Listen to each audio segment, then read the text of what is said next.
आप सभी प्यारे साथियों का बहुत बहुत स्वागत है मेरे भाई हमारे इस नए वीडियो में, एक शानदार वीडियो में और एक बेहतरीन वीडियो में।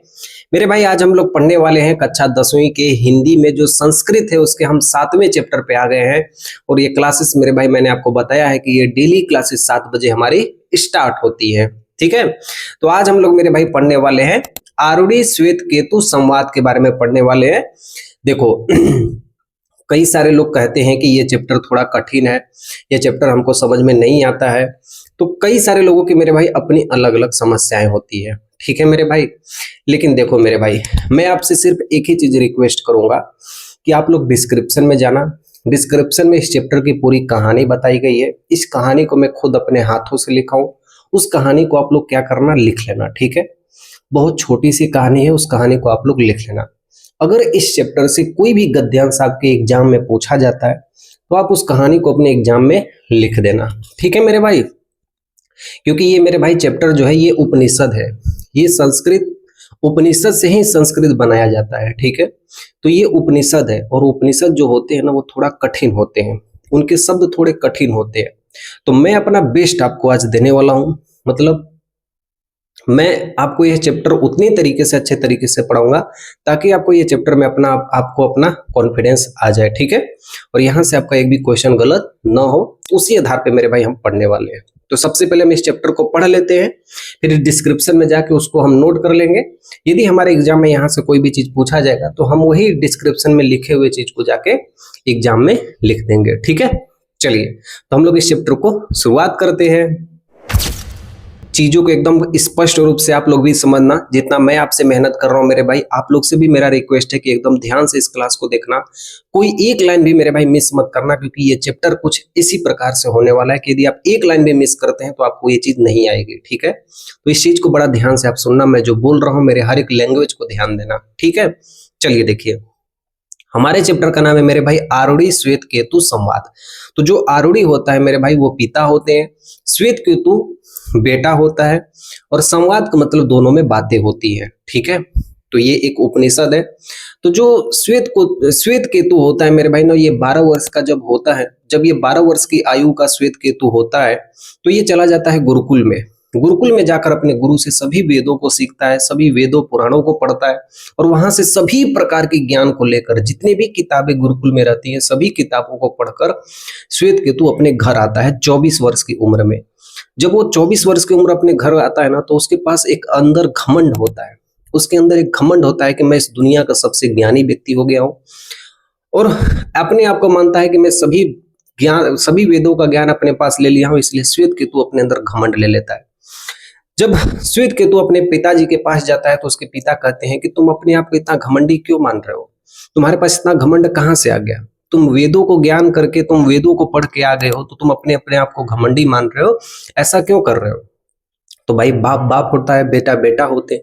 तो पिताजी कहते हैं आरूढ़ी श्वेत केतु से कि चलो भाई तुम्हारे गुरुजी ने तुमको सब कुछ पढ़ा दिया है, तो मेरे प्रश्न का भी उत्तर दे दो कि इस दुनिया में ऐसा कौन सा चीज है जिसको न जानते हुए भी तुम जान सकते हो।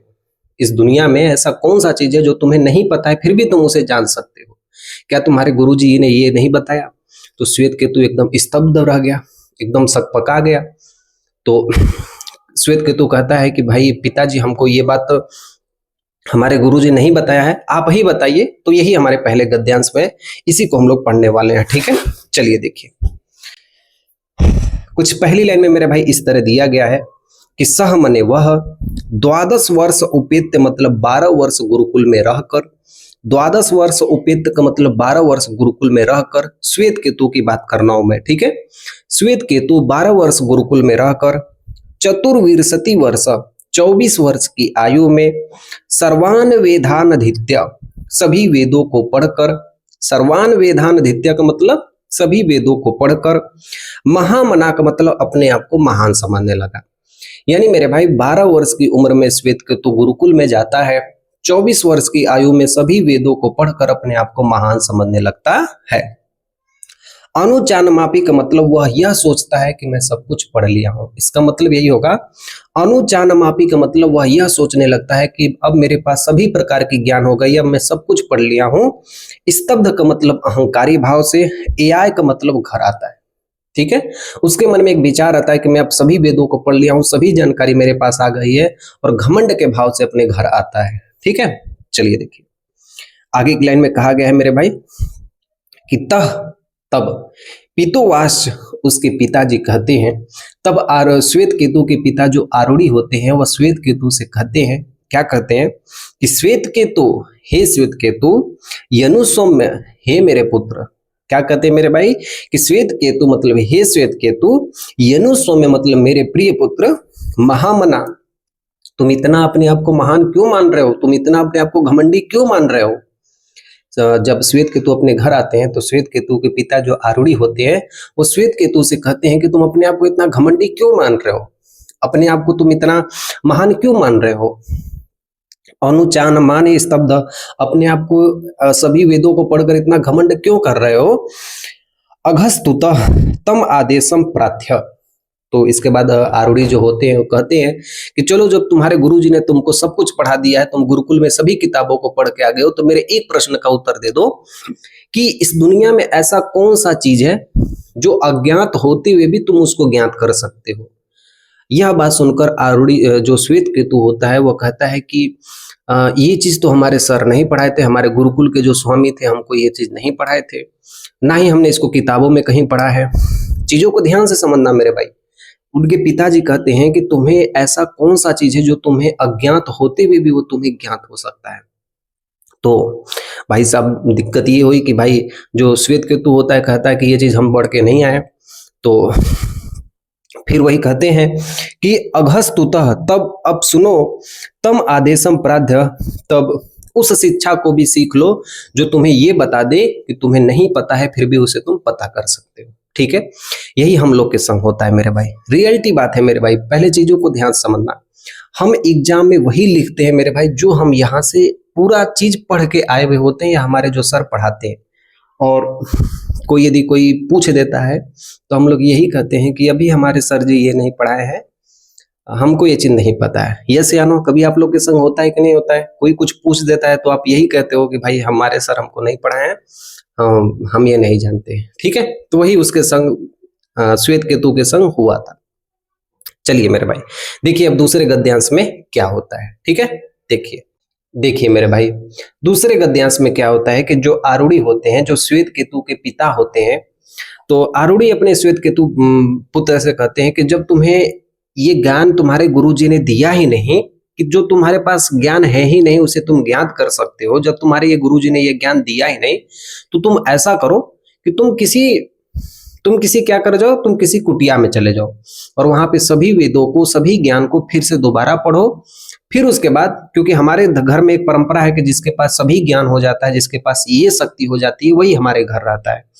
तो भाई साहब श्वेत केतु कहता है कि ऐसा कौन सा ज्ञान है जो हमारे गुरुजी ने नहीं दिए हैं।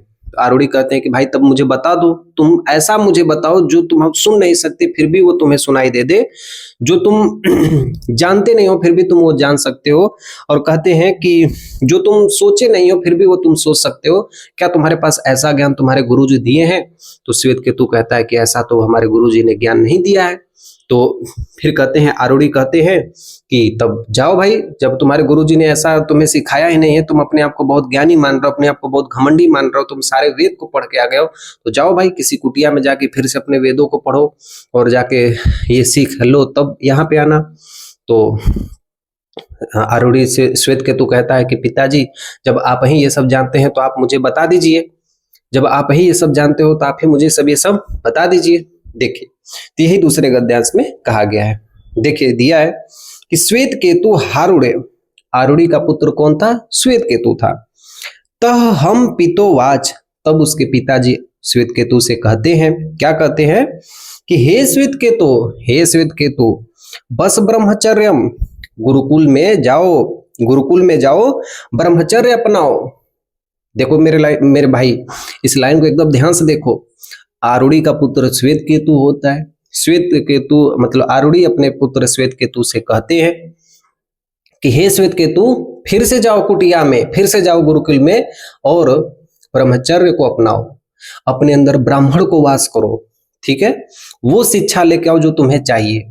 पंडित का मतलब ये नहीं कि तुम्हारे पास सभी वेदों का ज्ञान है। पंडित का मतलब ये होता है कि तुम्हारे अंदर सोच, वो अंदर से जो भावना आती है मेरे भाई ना, वो होनी चाहिए। ठीक है, तो कहते हैं न वै सौम्य हे पुत्र, आरूढ़ी अपने पुत्र से कहते हैं न वै सौम्य का मतलब हे पुत्र, अतसर कुलीन, हमारे कुल में जन्मा हुआ, यानी हमारे घर में जन्मा हुआ।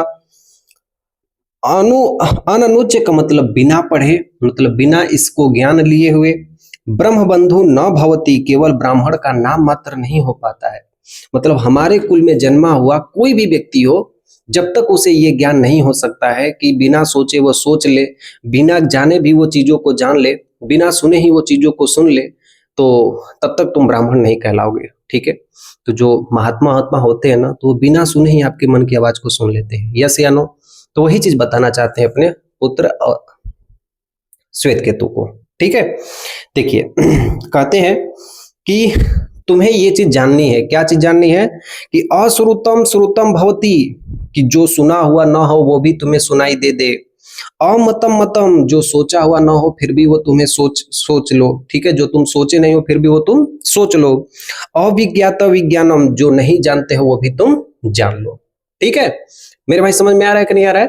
तो थोड़ा सा ये मेरे भाई चैप्टर, अच्छा देखो, आप इस चैप्टर को बस ऐसे नॉर्मली भी मेरे भाई आप मेरे साथ पढ़ लोगे ना, यकीन मानना मेरे भाई, अगर इस चैप्टर से कोई भी गद्यांश एग्जाम में दिया तो आप मेरे भाई सबसे ज्यादा नंबर यहां से उठा के लेके आओगे।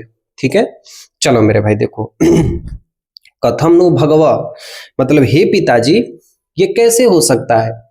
अब श्वेत केतु अपने पिता से कहता है कि हे पिताजी अब कैसे हो सकता है, कैसे मैं इसको जान सकता हूँ, हमारे गुरुजी तो हमको ये सब पढ़ाया ही नहीं है, तो कैसे हम इसको जान सकते हैं। तो सह आदेशम भवती, उनके पिताजी कहते हैं कि न वैनूनम भगवतः तद अवेदु, तो उनके पिताजी कहते हैं कि तुम्हारे आचार्य लोग, मतलब जो तुम्हारे गुरुकुल के स्वामी हैं, वो जरूर इस बात को जानते हैं। ठीक है, तो यदि एतद अवेदिसद, यदि एतद अवेदिसद, तो आरूढ़ी श्वेत केतु कहते हैं कि पिताजी यदि मेरे गुरुजी जानते थे तो मुझे ये ज्ञान क्यों नहीं दिए। श्वेत केतु अपने पिताजी से कहते हैं कि हे पिताजी, जब मेरे गुरु ही जानते थे इस बात को तो मुझे क्यों नहीं बताया। तो कथम में न अवच्छन्य, मतलब तो मुझे क्यों नहीं बताए। तो भगवान स्थ एव तद ब्रहीतु, हे परमपिता, इसका मतलब होगा मेरे भाई ध्यान से देखना, भगवान स्थ मेव तद ब्रवीतु, इसका मतलब होगा कि हे पिताजी आप ही जानते हो तो आप ही बताइए। इति मतलब ऐसा कहा, तथा सौम्यति होवाच, तब अब पिताजी बताते हैं, इसका उत्तर बताते हैं। ठीक है, देखना अब हम लोग बढ़ते हैं गद्यांश नंबर 3 की ओर। ठीक है, देखो हमने 2 गद्यांश एकदम आसानी से पढ़ लिया, तीसरे को भी मेरे भाई एकदम आसानी से पढ़ रहे हैं। ठीक है, एक बार फिर से मैं रिवाइज कर देता हूँ। जो श्वेत केतु होते हैं वो गुरुकुल में जाकर अपनी पढ़ाई को करते हैं, 12 वर्ष की उम्र में जाते हैं गुरुकुल में, और 24 वर्ष की उम्र में श्वेत केतु घर आता है। तो जब वो श्वेत केतु घर आता है तो बहुत ही घमंडी भाव से रहता है, अपने आप को दुनिया का सबसे बड़ा ज्ञानी समझता है। जब उसके पिताजी पूछते हैं कि तुम मुझे ये बताओ इतना घमंड क्यों कर रहे हो, तुम्हारे अंदर किस चीज का घमंड है, जब तुम्हारे अंदर इतना घमंड है तो मेरे उत्तर दो, क्या तुमने वो ज्ञान अपने गुरुजी से सीखा है जिससे तुम बिना सोचे तुम चीजों को सोच लो, बिना जाने हैं चीजों को जान लो, और बिना कहे ये चीज फिर उसके बाद कहे कि तुम तीसरा क्या था मेरे भाई, बिना सुने बिना सोचे ही, उसके बाद बिना जाने हुए ही, बिना सोचे हुए तुम दूसरों को चीजों को सुन लो, और बिना सुने ही तुम चीजों को सुन लो। ठीक है, तो क्या तुम इन चीजों के बारे में जानते हो। तो जो श्वेत केतु होते हैं वो एकदम स्तब्ध हो जाते हैं। तो कहते हैं कि आरूढ़ी कहते हैं कि जब तुम नहीं जानते हो तो जाओ फिर से ब्रह्मचर्य में अपने गुरु से पूछ के आओ, फिर से वेदों को पढ़ के आओ। तो श्वेत केतु कहते हैं कि जब पिताजी आप ही जानते हो तो आप ही बताइए। तब इसके पिताजी अब देखिए क्या कहते हैं। ठीक है, कहते हैं कि जैसे देखो नाखून काटने वाला नेल कटर जो होता है मेरे भाई, तो वो किस चीज का बना हुआ होता है, लोहे का बना हुआ होता है। तो इस दुनिया में जो भी चीज है मेरे भाई वो क्या है, लोहा है। यदि आप नाखून काटने वाले को यदि कोई बता दे कि ये लोहा है, तो उसके जैसा यदि कोई भी चीज आपको दिखाई देगा तो आप क्या कहोगे, लोहा ही कहोगे। आप एक मेरे भाई मेरी तरफ से एक उदाहरण आप समझो, यदि कोई छोटा लड़का है, ठीक है, यदि आप उसको बता दिए कि ये मैंगो है, यदि कोई छोटा लड़का है उसको बता दिए कि ये मैंगो है, तो भाई साहब वो जो मैंगो देखेगा चाहे वो कच्चा मैंगो आप उसको दो, चाहे कैसा भी उसको मैंगो दो, वो देखेगा तो कहेगा मैंगो ही है। जैसे देखो एक छोटा सा बच्चा है, उसको आप दिखा दो भैया ये पैसा है, ठीक है, उसको आप एक बार पैसा देके परचा दो, वो जब जब पैसा देखेगा बोलेगा भैया ये पैसा है, चाहे वो 500 का हो, चाहे वो 1000 रुपये का हो, चाहे कितना भी है, ठीक है। बात समझ रहे कि नहीं मेरे भाई? तो कहने का मतलब मेरे भाई कि यदि आपको ये पता चल गया कि नहीं ये लकड़ी है, तो दुनिया में कोई भी लकड़ी आप देखोगे तो कहोगे नहीं ये लकड़ी है। तो अस्तित्व तो मेरे भाई क्या है? लकड़ी है।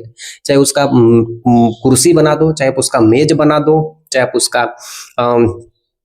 अपना टेबल बना दो, कुछ भी बना दो मेरे भाई, ठीक है। असली अस्तित्व तो क्या है? वो लकड़ी है, ठीक है। तो वही इसके पिताजी समझाना चाहते हैं कि असली ज्ञान क्या है तुम्हारे पास? ब्रह्मचर्य है। असली ज्ञान क्या है तुम्हारे पास? शांति है, घमंड नहीं है। तुम्हारे पास इच्छा है तो मतलब क्या है? तुम्हारे पास सीख होनी चाहिए, गहन शांति होनी चाहिए, एक ब्राह्मण का रूप होना चाहिए तुम्हारे अंदर। तुम्हारे पास ये नहीं होना चाहिए कि हम इतना ज्ञान लेके बैठे हों। असली अंदर से शांति होनी चाहिए, अंदर वाली शिक्षा होनी चाहिए, ठीक है। मूल अस्तित्व आप तुम्हारे सामने होना चाहिए, यही आरूढ़ी अपने पुत्र से कहना चाहते थे, ठीक है। चलिए देखिए, तो इसमें दिया है मेरे भाई तीसरे वाले में, आप लोग को तो बोरिंग लग रहा होगा ये चैप्टर, बट मैं आपको सोच रहा हूँ कि इस चैप्टर को अच्छे तरीके से एक्सप्लेन कर सकूं, ठीक है, बढ़िया से आपको बता सकूं, अपने भाषा में आपको समझा सकूं कि नहीं वास्तव में ये चैप्टर कैसे है। क्योंकि ये संस्कृत है नहीं मेरे भाई, ये उपनिषद है, तो आपको इसको मीनिंग में भी समझने में थोड़ी डिफिकल्ट होगी। लेकिन मेरे भाई डिस्क्रिप्शन में आप जाइएगा, मैं अपने हाथ से इस चैप्टर की कहानी लिखा हूँ। 2-3 बार यदि कहानी को यदि पढ़ लिए ना, यदि इस चैप्टर से गद्यांश आया ना, तो आप औरों से ज्यादा नंबर लेके आओगे, ठीक है। चलो मेरे भाई देखो, यथा सौम्यकेन, जैसा हे पुत्र, नख निकृत नेन, नाखून काटने वाली जो नाकटनी होती है, सर्व कांठर्य आसमय, सभी लोहे की वस्तुएं, विज्ञाता स्यात मतलब जाना जा सकता है। जैसे एक नाखून काटने वाली नेल कटर जो होती है, यदि उसको एक बार कोई बता दिया कि ये लोहा है, तो उसी प्रकार से इस दुनिया में कोई भी लोहे की वस्तु होगी उसको जाना जा सकता है कि ये लोहा है, ठीक है। कोई यदि मेरे भाई आपको पहली बार बताया होगा कि ये लोहा है, तो उसके जैसा कोई भी लोहा आप देखोगे तो कहोगे नहीं भैया ये तो क्या है? लोहा है, ठीक है। कोई यदि मेरे भाई आपको दिखा दिया कि यही सोना है जो आभूषण होते हैं, तो दुनिया में कोई भी आपको सोना दिखाया जाएगा तो कहोगे नहीं ये क्या है? सोना है। समझ रहे हो मेरी बात को ना? यदि कोई आपको चांदी दिखा दिया तो कहोगे ये चांदी है। कोई आपको हीरा दिखा दिया, वैसा कभी भी आपको हीरा देखेंगे तो कहेंगे नहीं ये हीरा है। समझ में आ रहा है ना? तो वही चीज है, ठीक है। देखिए,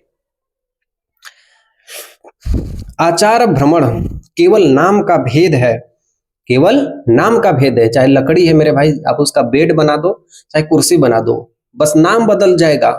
मतलब कुर्सी कहोगे, बेड कहोगे, आप कहोगे मेरे भाई की लकड़ी का मेरे भाई दरवाजा कहोगे, लेकिन है क्या?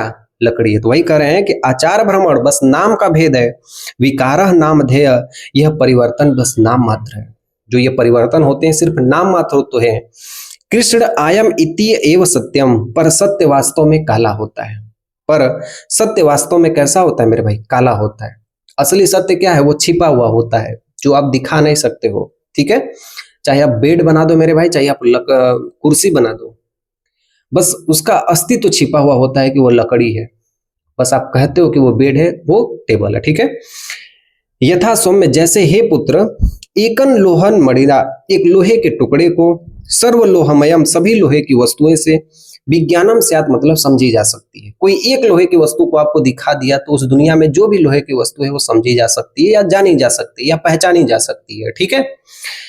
आरंभणम, केवल नाम का भेद होने से, विकार नामधेय, परिवर्तन मात्र ही, लोहम इति एव सत्यम, सत्य तो बस लोहा ही होता है। जो मूल सत्य होते हैं मेरे भाई वो विद्यमान होते हैं।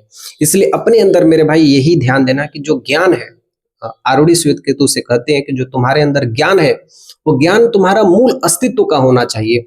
तुम्हारे अंदर ये नहीं होना चाहिए कि हम मत्स्य पुराण पढ़ लिए, हम ये पुराण पढ़ लिए, हम विष्णु पुराण पढ़ लिए, हम गीता पढ़ लिए, महाभारत पढ़ लिए, ये ज्ञान नहीं होना चाहिए। असली ज्ञान तुम्हारे अंदर जो मूल अस्तित्व में होना चाहिए कि तुम्हारे अंदर बस ज्ञान है। समझ में आ रहा है मेरे भाई ना? तो वही चीज मैं आपको समझाना चाहता हूँ। यही इस चैप्टर में पूरी कहानी बताई गई है, ठीक है। तो आप एक बार डिस्क्रिप्शन को जरूर चेक करिएगा और मैं आपसे मिलता हूँ नेक्स्ट वीडियो में। भारतीय संस्कृति के बारे में पढ़ेंगे बढ़िया तरीके से, वो भी चैप्टर हम पढ़ेंगे। वहां से चैप्टर एग्जाम में ढेर सारे क्वेश्चन पूछे जाते हैं।